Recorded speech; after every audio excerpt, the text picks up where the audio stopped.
ఈరోజు దేని యందు నీ విశ్వాసం? దేన్ని నమ్ముతున్నావు నువ్వు? వ్యక్తినా, పరిస్థితినా, పదార్థాన్న, సందర్భాన్న? చాలా మంది సందర్భాలను నమ్ముతున్నారు. చూస్తున్నాం నేటి తర క్రైస్తవ విశ్వాసాలు సందర్భాల మీద ఆధారపడిపోతున్నాయి, వ్యక్తుల మీద ఆధారపడిపోతున్నాయి. చాలా మంది జీవితాలు పదార్థాల మీద ఆధారపడుతున్నారు. నిజమే ప్రియులారా, పదార్థాల మీద ఆధారపడుతున్నాం మనం. మన దేవుడైనా పదార్థమా? మన దేవుడైనా సందర్భమా? మన దేవుడు ఎవరో తెలుసా? ఉన్నవాడు, అనువాడు, ఆయన అల్ఫా ఒమేగా, ఆది అంతమైనటువంటి దేవుడు, ప్రతి చోట ఉండేవాడు. ఆయన పదార్థం కాదు, ప్రతి చోట ఉంటాడు ఆయన.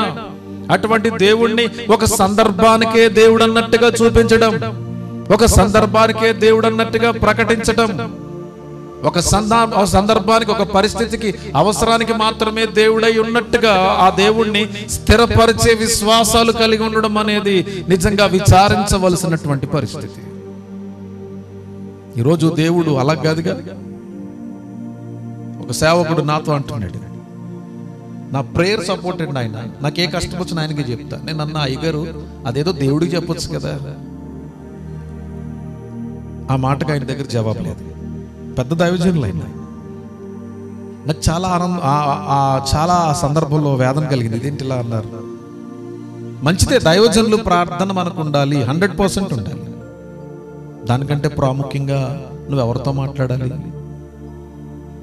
ఎవరి యందు నువ్వు ఆధారపడాలి, ఎవరి మీద నీ మనస్సు ఉండాలి.